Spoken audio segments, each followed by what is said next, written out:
Class 3-র এক ছেলে প্রথম সাময়িক পরীক্ষার সময় কুমির রচনা শিখেছে এবং পরীক্ষার খাতায় সে কুমির রচনাই লিখলো।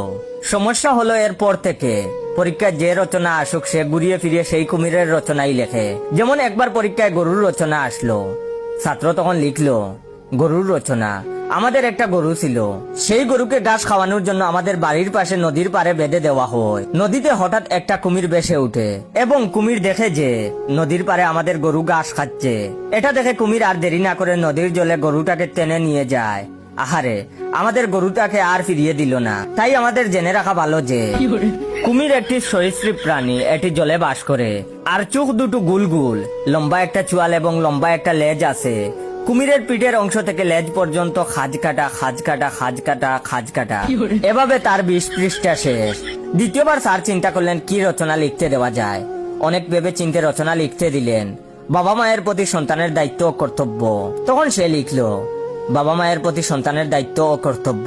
বাবা মা আমাদের জন্ম দেয়, তারা আমাদের লালন পালন করে, কুমিররাও একই কাজ করে।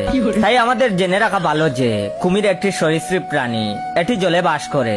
এর চোখ গুল গুল, কুমিরের পিঠ খাজ কাটা, খাজ কাটা, খাজ কাটা, খাজ কাটা, এভাবে তার 10 পৃষ্ঠা শেষ। এর পরের পরীক্ষায় রচনা এলো আমার প্রিয় শিক্ষক। তখন সে লিখলো আমার প্রিয় শিক্ষকের নাম মোহাম্মদ আসাদ, তার চোখ গুলগুল গুলগুল, কুমিরেরও চোখ গুলগুল।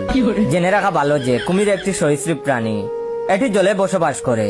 এর চোখ দুটো গুলগুল, লম্বা একটা চোয়াল এবং লম্বা একটা লেজ আছে। কুমিরের পিঠের অংশ থেকে লেজ পর্যন্ত খাজ কাটা, খাজ কাটা, খাজ কাটা, খাজ কাটা, এভাবে তার আরো 10 পৃষ্ঠা শেষ। শিক্ষক দেখলেন এত ভারী বিপদ। শেষে তিনি অনেক ভেবে চিন্তে রচনার বিষয় ঠিক করলেন পলাশির যুদ্ধ। এবং তিনি মনে মনে বললেন লেখ বেটা, এইবার দেখি কি করে তুই কুমিরের রচনা লিখিস। সে তখন লিখলো পলাশির যুদ্ধ। 1757 সালে পলাশির প্রান্তরে ইংরেজ এবং বাংলার শেষ স্বাধীন নবাব সিরাজউদ্দৌলার মধ্যে যুদ্ধ সংগঠিত হয়েছিল। এই যুদ্ধে নবাব সিরাজউদ্দৌলা তার সেনাপতি মির্জাফরের উপর ভরসা করে পলাশির যুদ্ধের দায়িত্ব অর্পণ করেন। কিন্তু মির্জাফর ক্ষমতার লোভে নবাবের সাথে বিশ্বাসঘাতকতা করে ইংরেজ বাহিনীর সাথে মিলে যায়। ফলে বাংলার ক্ষমতা ইংরেজদের হাতে চলে যায়। নবাব সিরাজউদ্দৌলা মূলত মির্জাফরকে দায়িত্ব দিয়েছিলেন বলেই মির্জাফর ক্ষমতার লোভে ইংরেজদের সহযোগিতা নেয়। ফলে ইংরেজরা স্থায়ীভাবে বাংলার ক্ষমতা দখল করে নেয়। সিরাজউদ্দৌলা এভাবেই মির্জাফরের মতো খাল কেটে কুমির এনেছিলেন। তাই আমাদের জেনে রাখা ভালো যে কুমির একটি সরীসৃপ প্রাণী, এটি জলে বসবাস করে। এর চোখ গুলগুল, লম্বা একটা চোয়াল এবং লম্বা একটা লেজ আছে।